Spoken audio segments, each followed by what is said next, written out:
DocMo can make any predictable decision, like when a different paragraph or email address should be used. You can see the performance bond is required.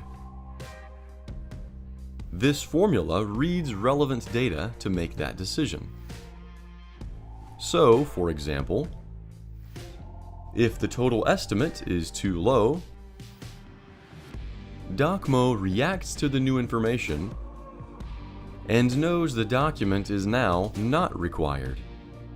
So smile, because formulas like this tell DocMo when to do what. It's that simple. What's also simple is defining which parts of a document DocMo should change.